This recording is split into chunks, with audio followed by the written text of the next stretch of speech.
Hello everyone, welcome to the channel. आज के हमारी इस क्लास में हम लोग साइंस से रिलेटेड टॉप 50 एमसीक्यूज़ को डिस्कस करने वाले हैं। साथ में उनका डिटेल्ड एक्सप्लेनेशन भी होगा, सो वीडियो को लास्ट तक जरूर देखें।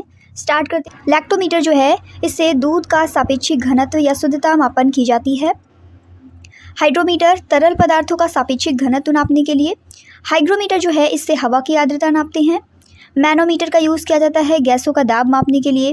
गैल्वेनोमीटर जो है, इससे जो इलेक्ट्रिक करंट होती है उसकी उपस्थिति जांचने में किया जाता है यूज़। एमीटर ये भी विद्युत धारा नापने के लिए यूज़ करते हैं। एनीमोमीटर जो है, इससे वायु की गति नापी जाती है। विंड वेन से वायु की दिशा ज्ञात की जाती है। वोल्टमीटर विभवांतर नापने के काम आता है। और इसी के साथ सिस्मोग्राफ जो है, इससे भूकंप की तीव्रता नापी जाती है। थर्मोमीटर से तापमान यानी टेम्परेचर नापा जाता है। पायरोमीटर जो है, उच्च ताप मापने में इसका यूज़ करते हैं। इसे विकिरण तापमापी भी कहते हैं। 1500 डिग्री सेंटीग्रेड से अधिक तापमान मापने में इसका यूज़ करते हैं, यानी बहुत ही ज़्यादा हाई टेम्परेचर को नापना हो तो हम पायरोमीटर का यूज़ करेंगे। नॉर्मल टेम्परेचर के लिए थर्मोमीटर यूज़ होता है। कैरेट मीटर जो है, ये सोने की शुद्धता नापने के लिए यूज़ किया जाता है। स्टेथोस्कोप का यूज़ किया जाता है हृदय की ध्वनि सुनने के लिए। स्पिग्मोमैनोमीटर, जैसा कि हमने क्वेश्चन में भी पढ़ा, इसका यूज़ किया जाता है ब्लड प्रेशर को नापने के लिए। फेदोमीटर जो है, ये समुद्र की गहराई मापने में यूज़ होता है। टैकोमीटर का यूज़ किया जाता है विद्युत मोटर की घूर्णी गति या फिर वाहन की घूर्णी गति मापने के लिए। पायरहेलोमीटर का यूज़ किया जाता है सौर विकिरण मापने के लिए। फोनोमीटर को ध्वनि की तीव्रता मापने का यंत्र कहते हैं। स्पेक्ट्रोहीलियोग्राफ जो है, ये सूर्य की फोटोग्राफी का उपकरण है। कार्डियोग्राम हृदय गति मापने के लिए यूज़ करते हैं। पॉलीग्राफ जो है, ये झूठ का पता लगाने वाला यंत्र है। बोलोमीटर तापमान में परिवर्तन की माप द्वारा ऊष्मीय तथा विद्युत चुम्बकीय विकिरण को मापने में यूज़ करते हैं। नेक्स्ट क्वेश्चन, गति के नियमों का प्रतिपादन किसने किया? तो लॉज ऑफ मोशन जो हैं, ये दिए हैं न्यूटन ने। सबसे पहले न्यूटन ने 1687 में गति विषय 3 नियमों का प्रतिपादन किया है अपनी बुक प्रिंसिपिया में। इसमें से पहला नियम जो है जड़त्व का नियम है, दूसरा नियम संवेग संरक्षण का नियम है और इसी के साथ तीसरा नियम जो है वो क्रिया प्रतिक्रिया का नियम है। तो ये तीनों नियम दिए गए थे न्यूटन के द्वारा। नेक्स्ट क्वेश्चन, भौतिक राशियाँ कितने प्रकार की होती हैं? तो भौतिक राशियाँ 2 प्रकार की हैं। कोई भी मैटर की जो सही स्थिति है या उचित मात्रात्मक स्थिति या फिर किसी भी परिघटना का सटीक व्याख्या करने के लिए जिन पदों का यूज़ करते हैं उन्हें भौतिक राशियाँ कहते हैं। मेनली ये 2 प्रकार की हैं। पहली है अदिश राशि और दूसरी है सदिश राशि। अदिश राशियाँ वे राशियाँ होती हैं जिनमें सिर्फ मैग्नीट्यूड होता है, कोई भी डायरेक्शन नहीं होती, जबकि सदिश राशियों में मैग्नीट्यूड के साथ साथ डायरेक्शन भी होती है। दूरी किस प्रकार की भौतिक राशि है? जैसे कि हमने 2 प्रकार की राशियाँ पढ़ी हैं, सदिश राशि और अदिश राशि। तो दूरी जो है वो एक अदिश राशि है।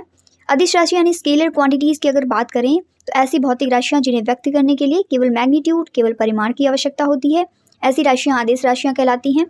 जैसा कि आपको बताया था, अदिश यानी कि कोई भी इनकी डायरेक्शन प्रेजेंट नहीं है, तो इन राशियों के साथ में कोई भी दिशा नहीं होती है। इनको सामान्य बीजगणितीय विधि से जोड़ा जा सकता है।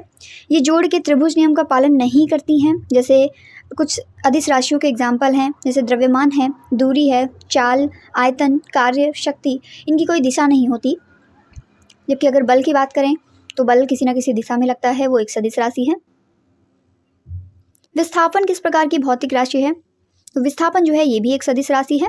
सदिश राशियों यानी वेक्टर क्वांटिटीज़ की बात करें तो ऐसी भौतिक राशियाँ जिन्हें व्यक्त करने के लिए मैग्नीट्यूड के साथ साथ डायरेक्शन की भी जरूरत होती है, ऐसी राशियाँ सदिश राशियाँ कहलाती हैं। गणितीय क्रियाओं में सदिश राशियों के परिमाण और दिशा दोनों का ध्यान रखना आवश्यक होता है। ये त्रिभुज के नियम का पालन करती हैं। कुछ एग्जाम्पल हैं, जैसे बल है यानी फोर्स है, संवेग है, विस्थापन है, वेग है, ये सभी राशियाँ वेक्टर क्वांटिटीज़ हैं। नेक्स्ट क्वेश्चन है, शून्य में स्वतंत्र रूप से गिरने वाली वस्तुओं का क्या होता है? तो त्वरण समान होता है। स्वतंत्र रूप से गिरने वाली वस्तुओं में समान त्वरण होता है, 9.8 मीटर पर सेकेंड स्क्वायर होता है, क्योंकि वे पृथ्वी के गुरुत्व के अधीन गतिशील होती हैं। आवेग माप है। आवेग किसका माप है? तो आवेग जो है वो भार का माप होता है। बल की जो क्रिया का मात्रक है वही है आवेग। ये पिंड पर आरोपित बल तथा उस समय के गुणनफल द्वारा परिभाषित होता है जितने समय तक के लिए बल कार्यरत रहता है। यानी जो आवेग है वो फोर्स इंटू टाइम के इक्वल होता है। सूर्य की फोटोग्राफी के लिए किस उपकरण का यूज़ करते हैं? अभी हमने लिस्ट में पढ़ा था, स्पेक्ट्रोहीलियोग्राफ का यूज़ किया जाता है सूर्य की फोटोग्राफी के लिए। एक्सरे की खोज किसने की थी? Most important question. एक्सरे की खोज रॉन्टजन के द्वारा की गई थी। नेक्स्ट क्वेश्चन, आपको बताना है कि इनमें से कौन सा करेक्टली मैच्ड नहीं है। नॉट जहाज के चलने की माप, नॉटिकल मील नौसंचालन में प्रयुक्त दूरी की इकाई, एंगस्ट्रॉम प्रकाश की तरंगदैर्ध्य की इकाई, या फिर प्रकाश वर्ष समय मापन की इकाई। तो इनमें से जो प्रकाश वर्ष लिखा है ये समय मापन की इकाई ना होकर के ये डिस्टेंस को नापता है। प्रकाश वर्ष ये प्रकाश द्वारा एक वर्ष में 1,86,000 मील पर सेकेंड की वेग से तय की गई दूरी होती है। खगोलीय दूरी मापने की इकाई है। लंबी लंबी दूरियों को मापने के लिए हम प्रकाश वर्ष का यूज करते हैं। अगर मीटर में हम लोग इसको काउंट करते हैं तो 1 लाइट ईयर जो है वो इक्वल होता है 9.46 इंटू 10⁻15 मीटर के इक्वल। नेक्स्ट क्वेश्चन, सोनार नामक तकनीकी का पूर्ण रूप क्या है? सोनार का जो फुल फॉर्म है वो होता है साउंड नेविगेशन एंड रेंजिंग। ये जो सोनार है, साउंड नेविगेशन एंड रेंजिंग, ये पराश्रव्य तरंगों के उपयोग से समुद्र के भीतर किसी भी वस्तु की स्थिति ज्ञात करने में सहायक उपकरण है एक तरीके का। पनडुब्बियों के नौवहन में उपयोग में लाया जाता है। पनडुब्बियाँ जो पानी के भीतर जाती हैं उनके संचालन के लिए इसका यूज़ करते हैं। सोनार का आविष्कार पॉल लैंगविन ने किया था। ये समुद्र तल की स्थलाकृति का मानचित्रण भी कर सकता है। आगे बढ़ेंगे, रडार का आविष्कार किसने किया? रडार का आविष्कार किया गया हेनरिक हर्ट्ज के द्वारा। रडार यानी रेडियो डिटेक्टिंग एंड रेंजिंग, इसका आविष्कार हेनरिक हर्ट्ज ने किया है। ऑप्शन नंबर बी हमारा करेक्ट है। जो भी सूक्ष्म तरंगें होती हैं उनके उपयोग से किसी भी वस्तु की स्थिति का पता लगाने में ये कार्य करता है। जो वायुयान हैं, एयरप्लेन्स हैं, उनके परिचालन के लिए एयरपोर्ट्स पर इसका यूज़ करते हैं। हेनरिक हर्ट्ज ने रडार का आविष्कार किया था, ध्यान में रखेंगे, रडार का आविष्कार किया है हेनरिक हर्ट्ज ने। आगे बढ़ते हैं, पार्सेक ये किसका मात्रक है? तो पार्सेक जो है ये दूरी का मात्रक है। डिस्टेंस को मेजर करने के लिए पार्सेक का यूज़ किया जाता है। पार्सेक इसका उपयोग खगोलीय दूरियों को व्यक्त करने के लिए करते हैं। बहुत लंबी लंबी दूरियां हैं तो उनको मापने के लिए पार्सेक यूज़ करते हैं। तो पार्सेक को हम लोग मीटर और लाइट ईयर में कन्वर्ट करते हैं तो 1 पार्सेक इज इक्वल टू होता है 3 इंटू 10⁻16 मीटर अप्रॉक्स, और यही अगर लाइट ईयर में देखें तो 3.262 लाइट ईयर के इक्वल होता है 1 पार्सेक। आगे बढ़ते हैं, दूध की शुद्धता को किसके द्वारा नापा जाता है? तो दूध की शुद्धता नापी जाती है लैक्टोमीटर के द्वारा। लैक्टोमीटर एक ऐसा साइंटिफिक इंस्ट्रूमेंट होता है जिसकी हेल्प से हम दूध की शुद्धता का पता लगा सकते हैं। लैक्टोमीटर का आविष्कार लिवरपूल के वैज्ञानिक डिकास के द्वारा किया गया था। आगे बढ़ते हैं, एक हॉर्स पावर में कितने वॉट होते हैं? तो एक हॉर्स पावर में 746 वॉट्स होते हैं, ध्यान में रखेंगे। हॉर्स पावर जिसे अश्वशक्ति कहते हैं, ये एक तरीके से पावर को मेज़र करने की यूनिट है। बड़े यंत्रों और मोटरों की शक्ति जो है वो हॉर्स पावर में व्यक्त की जाती है। एसआई पद्धति के अंतर्गत कितने मूल मात्रक हैं? तो 7 मूल मात्रक हैं एसआई पद्धति के अंतर्गत।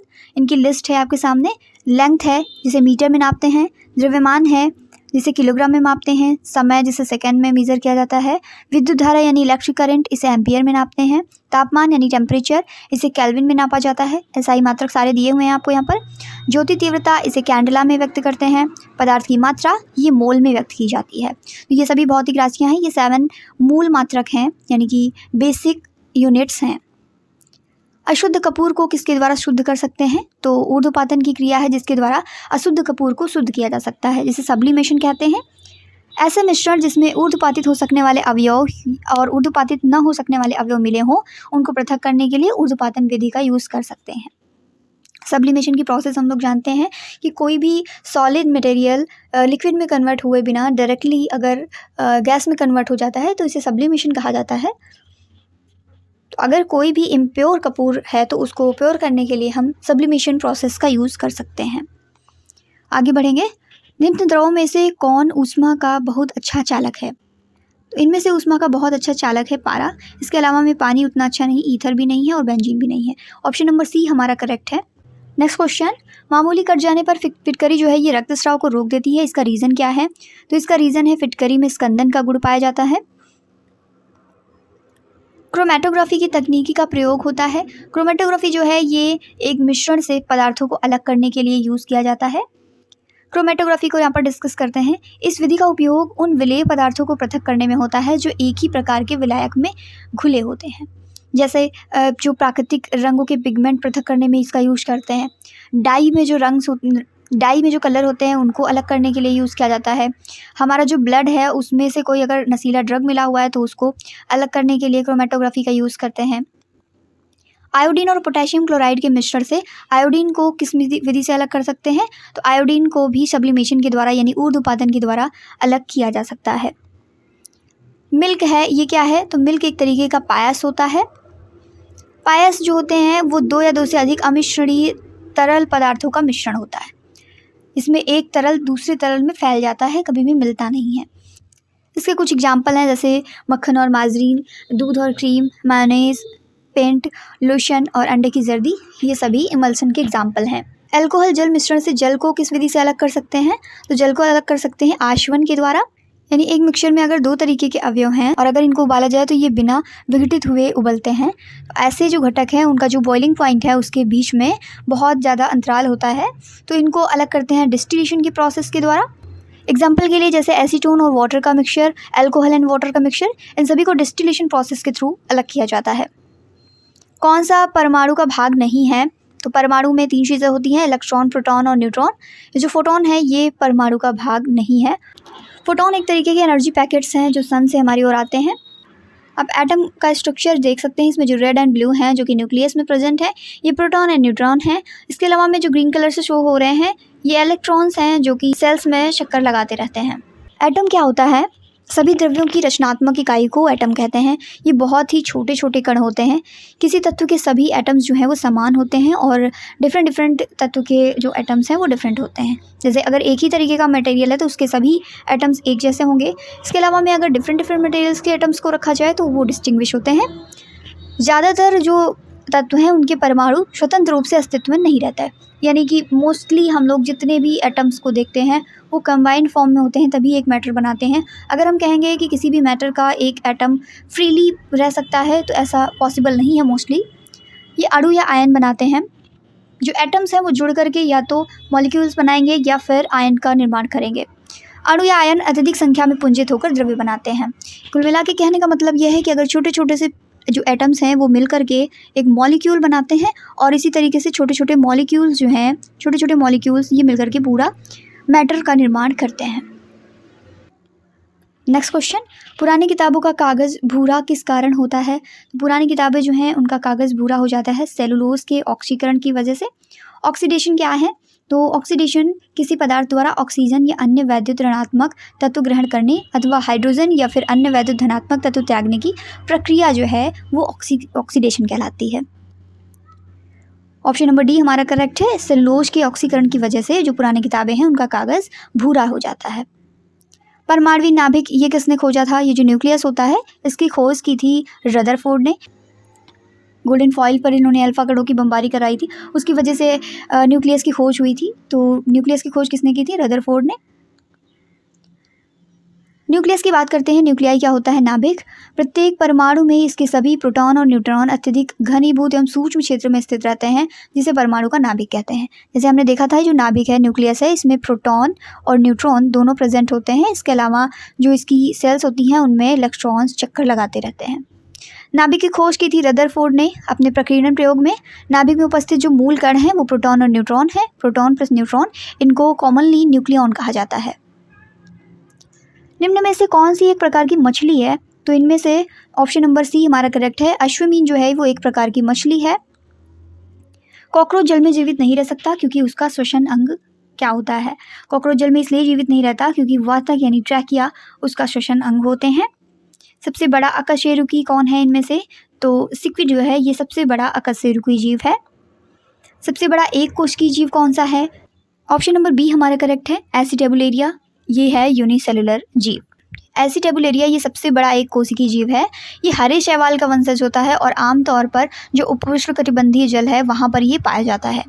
ये एकल कोशिका वाला जीव है लेकिन साइज में बहुत बड़ा होता है और जटिल भी होता है। अगर हमें सेल बायोलॉजी को स्टडी करना है तो उसके लिए ये बहुत ही अच्छा जीव है। किसको सेल का पावर प्लांट भी कहते हैं, तो सेल का पावर प्लांट माइटोकॉन्ड्रिया को कहा जाता है। माइटोकॉन्ड्रिया को अगर डिस्कस करें तो ये केवल यूकैरियोटिक कोशिकाओं में पाई जाती है, प्रोकैरियोटिक कोशिकाओं में नहीं पाई जाती, ध्यान में रखेंगे। प्रोकैरियोटिक जो सेल्स होती हैं उनमें माइटोकॉन्ड्रिया की जैसी ही संरचनाएं होती हैं जिन्हें मेसोसोम कहते हैं। माइटोकॉन्ड्रिया में ऑक्सीजन प्रेजेंट होती है और ऑक्सीजन की प्रेजेंस में ही जो फूड होता है उसके विखंडन से एनर्जी रिलीज होती है जो एटीपी यानी एडिनोसिन ट्राइफॉस्फेट के रूप में कलेक्ट रहती है। यही रीज़न है कि माइटोकॉन्ड्रिया को कोशिका का पावर हाउस कहते हैं। माइटोकॉन्ड्रिया में गोलाकार डीएनए और 70s राइबोसोम पाया जाता है, जो कि प्रोकैरियोटिक कोशिकाओं का लक्षण होता है। सेब का रंग लाल किसकी वजह से होता है? तो सेब का लाल रंग एंथोसायनिन की वजह से होता है। कुछ इंपॉर्टेंट पॉइंट्स को डिस्कस करेंगे। क्रोमोप्लास्ट यानी वर्णी लवक क्या होते हैं? ये हरे रंग को छोड़कर के सभी पौधों में पाए जाने वाले जो अदर कलर्स हैं उनके लिए रिस्पॉन्सिबल होते हैं। जैसे कच्चा टमाटर जो है वो पकने पर लाल कलर का हो जाता है, क्योंकि जो उनके हरित लवक हैं वो वर्णी लवकों में यानी क्रोमोप्लास्ट में कन्वर्ट हो जाते हैं। अब हम लोग कुछ कलर्स को डिस्कस करेंगे और उनके लिए कौन सा वर्णक जिम्मेदार है डिस्कस करते हैं। सेब का लाल रंग जो है वो एंथोसायनिन की वजह से होता है। टमाटर का लाल रंग लाइकोपीन की वजह से। पपीते का पीला रंग जो है वो कैरिकाजेंथिन की वजह से होता है। गाजर ये कैरोटीन की वजह से होता है। हल्दी का रंग जैंथोफिल की वजह से है। निम्न में से किस कोशिकांग को एटम बम कहा जाता है? तो कोशिका में जो लाइसोसोम होते हैं इन्हें एटम बम कहते हैं। लाइसोसोम को डिस्कस करते हैं। ये जंतु कोशिका में पाए जाते हैं। पहली बात ध्यान में रखेंगे, पादप कोशिका में लाइसोसोम नहीं पाए जाते। इनका निर्माण गाल्जिकाओं में होता है तथा ये अंतःकोशिकीय पाचन में मुख्य स्थान होते हैं।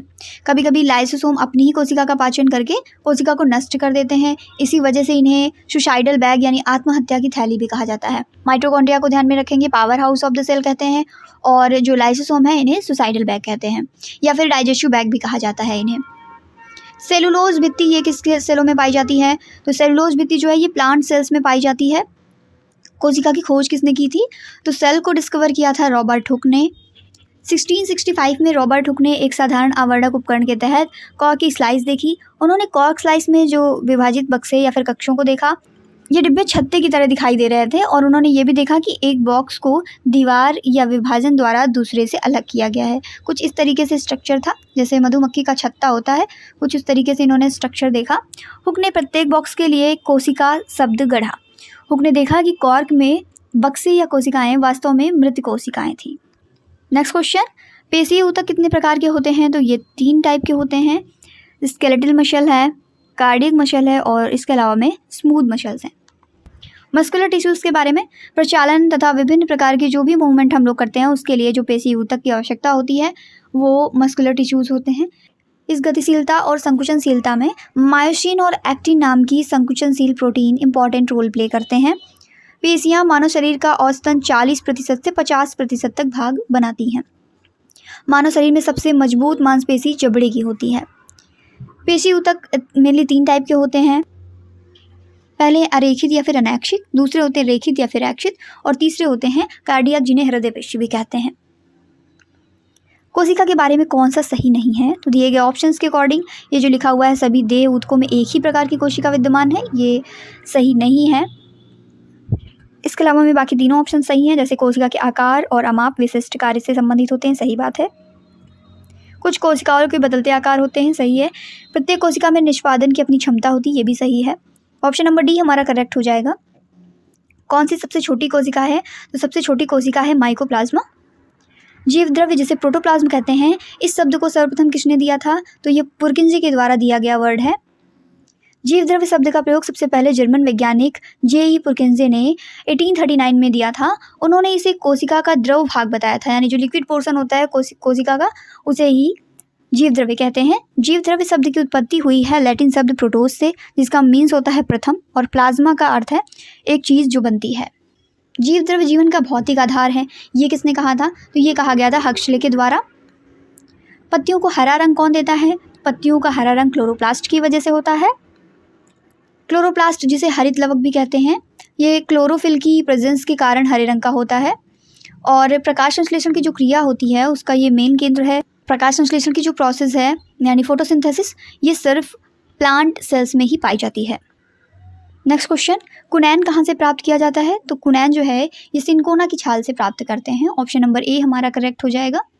अब हम लोग कुछ इंपॉर्टेंट पॉइंट्स को डिस्कस करते हैं। इसमें दिया गया है कि कौन सी चीज़ें कहाँ से प्राप्त की जाती हैं। जैसे अफीम जो है ये पोस्ता के कच्चे फल से प्राप्त करते हैं। कुनैन को सिनकोना की छाल से प्राप्त किया जाता है।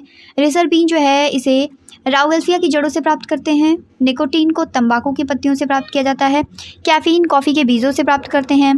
थीन जो है वो चाय की पत्तियों से मिलता है। मैरिजुआना ये भांग से मिलता है। एट्रोपिन जो है ये एट्रोपा की जड़ों से मिलता है। हींग फेरुला हींग जो है ये फेरुला पौधों की जड़ों से प्राप्त रेजिन होता है। रबर जो है ये हीबिया पौधों से प्राप्त लैक्टिस है। कत्था ये एकेसिया पौधों की लकड़ी से मिलता है। कॉर्क जो है ये ओक वृक्ष की छाल से मिलता है। ऊतक शब्द का प्रयोग सर्वप्रथम किसने किया था? तो टिश्यू वर्ड का यूज़ किया था सबसे पहले बिचट ने। ऊतक क्या होता है? टिश्यू। इसका यूज़ सबसे पहले किया था बिचट ने इस वर्ड का। टिश्यू जो है वो एक तरीके से सेल्स का एक समूह होता है जिसमें सेल की उत्पत्ति, संरचना और कार्य सभी एक जैसे होते हैं। पौधों के अधिकांश ऊतक यांत्रिक सहारा देने वाले होते हैं जिनमें ज़्यादातर मृत होते हैं। इसके विपरीत जो जंतुओं के ऊतक हैं वो ज़्यादातर जीवित रहते हैं। फ्लोएम मुख्यतः उत्तरदायी है। फ्लोएम किसके लिए उत्तरदायी होता है? तो फ्लोएम से आहार वहन होता है, यानी कि भोजन के संवहन के लिए फ्लोएम का यूज़ किया जाता है। फ्लोएम ये जीवित ऊतक होते हैं जो भोजन को पत्तियों से पौधों के अन्य भागों तक पहुंचाते हैं। ये वृक्ष की छाल की आंतरिक परत होती है। किसी भी वृक्ष का फ्लोएम क्षतिग्रस्त हो जाए तो पत्तियों द्वारा निर्मित पोषक तत्व जड़ों को नहीं पहुंच पाता और इसी वजह से धीरे धीरे पेड़ सूख जाता है। पेड़ पौधों में जाइलम मुख्यतः किसके लिए जिम्मेदार है? तो जैसे फ्लोएम फूड के लिए, तो जाइलम जो है वो जल के लिए। ऑप्शन नंबर सी हमारा करेक्ट है। जाइलम ये पौधों को यांत्रिक सहायता देते हैं और पौधों की जड़ों द्वारा अवशोषित जो जल है, जो भी मिनरल्स हैं, वो पौधे के डिफरेंट पार्ट्स तक पहुंचाने का काम करते हैं, इसलिए इनको जल संवहन ऊतक भी कहा जाता है। भूमि का जल पराशरण दबाव के द्वारा मूल रोमों तक पहुँच जाता है। किसी भी पौधे के तने को घेरे को बढ़ाने के लिए कौन सा ऊतक उत्तरदायी होता है? तो तने का जो घेरा है उसको बढ़ाने के लिए पार्वी विभाज्योतक जिम्मेदार होता है। डीएनए की जो डबल हेलिकल स्ट्रक्चर है ये किसने दी थी? तो द्विकुंडलित संरचना डीएनए की जेम्स वॉटसन और फ्रांसिस क्रिक के द्वारा दी गई थी। डीऑक्सी राइबोन्यूक्लिक एसिड यानी डीएनए को डिस्कस करते हैं। ये एक न्यूक्लिक एसिड होता है जो कि प्रोटीन के साथ मिलकर के गुणसूत्र की संरचना बनाता है। ये कोशिका के केंद्रक में धागे के रूप में फैला रहता है। डीएनए की कुछ मात्रा केंद्रक के अतिरिक्त माइटोकॉन्ड्रिया और क्लोरोप्लास्ट में भी पाई जाती है। मूल रूप से ये एक आनुवांशिक पदार्थ होता है जो कि ट्रेट्स यानी लक्षणों या जो भी हमारे गुण दोष हैं वो माता पिता से संतानों तक पहुंचाने का कार्य करते हैं। इसकी खोज की थी जेम्स वॉटसन और फ्रांसिस क्रिक ने 1953 में। इसकी डबल हेलिकल स्ट्रक्चर इन्होंने प्रस्तुत की थी, जिसके लिए 1962 में इनको नोबेल प्राइज़ भी मिला था। आरएनए कितने टाइप का होता है? तो आरएनए बेसिकली 3 टाइप्स का होता है। मैसेंजर आरएनए, एमआरएनए जिसे कहते हैं, राइबोसोमल आरएनए, आरआरएनए, और तीसरा है transfer RNA, tRNA. Ribonucleic acid यानी आरएनए जो होता है वो कोशिका द्रव्य में बिखरा रहता है। एकल कुंडलित संरचना है ये और मुख्य रूप से प्रोटीन निर्माण की प्रक्रिया में ये भाग लेता है। ये गैर अनुवांशिक पदार्थ है, जबकि डीएनए जो था ये एक अनुवांशिक पदार्थ था। आरएनए जो है वो गैर अनुवांशिक पदार्थ है। यद्यपि कुछ वायरस जैसे टोबैको मोज़ेक वायरस टीएमवी जो है इसमें अनुवांशिक पदार्थ की तरीके से ये कार्य कर जाता है। मानव शरीर में पाचन का अधिकांश भाग ये किस अंग में संपन्न होता है? तो हमारे बॉडी में जो पाचन का कार्य है वो मोस्टली छोटी आंत में होता है। अब हम लोग भोजन के पचने की पूरी प्रोसेस को यहाँ पर समझते हैं। स्मॉल इंटेस्टाइन की जो भी प्रोसेस है ये 3 पार्ट में डिवाइड होती है। स्मॉल इंटेस्टाइन, पहला पार्ट इसका गृहिणी है, दूसरा है अग्र क्षुद्रांत और तीसरा है क्षुद्रांत। आमाशय से जब भोजन निकलता है तो इसको अम्लांत कहते हैं, यानी काइम कहा जाता है। ये काइम जो होता है पहले गृहिणी में पहुंचता है और सबसे पहले यकृत से निकल करके पित्तरस इसमें मिल जाता है। ये क्षारीय प्रकृति का है, इसके कारण पित्तरस काइम को क्षारीय बना देता है। पित्तरस में किसी भी प्रकार का एंजाइम नहीं पाया जाता। यहाँ अग्नाशय से स्रावित जो अग्नाशय रस है वो आकर के काइम से मिलता है। इसके बाद ये इलियम में पहुँचता है जहाँ जो आंत रस की क्रिया है वो काइम पर होती है। छोटी आंत में भोजन पूर्ण रूप से पाचन के उपरांत उसका जो अवशोषण है वो भी छोटी आंत में ही रसांकुर होते हैं जिन्हें विली कहा जाता है, उनमें इसका अवशोषण हो जाता है। जितना भी बिना पचा हुआ काइम है वो बड़ी आंत में पहुंचता है जहां वाटर का अवशोषण होता है और जो शेष बचा हुआ काइम है वो मल के रूप में मलाशय में एकत्र होकर गुदा द्वारा बाहर निकाल दिया जाता है। मनुष्य के शरीर में रक्त के शुद्धिकरण की प्रक्रिया को क्या कहते हैं? तो ब्लड का जो प्योरिफिकेशन है इसको डायलिसिस कहा जाता है। तो आज की क्लास हमारी यहीं पर एंड होती है। वीडियो कैसी लगी कमेंट में जरूर बताएं। सभी इंपॉर्टेंट क्वेश्चंस का यहाँ पर कलेक्शन था, साथ में डिटेल्ड एक्सप्लेनेशन भी। अपने दोस्तों के साथ में ज़्यादा से ज़्यादा शेयर करें। चैनल पर नए हैं तो चैनल को सब्सक्राइब करके बेल आइकन को प्रेस करना ना भूलें ताकि जो भी इंपॉर्टेंट इन्फॉर्मेटिव वीडियोज़ होती हैं उनकी नोटिफिकेशन सबसे पहले आप तक पहुँच सके। Thank you.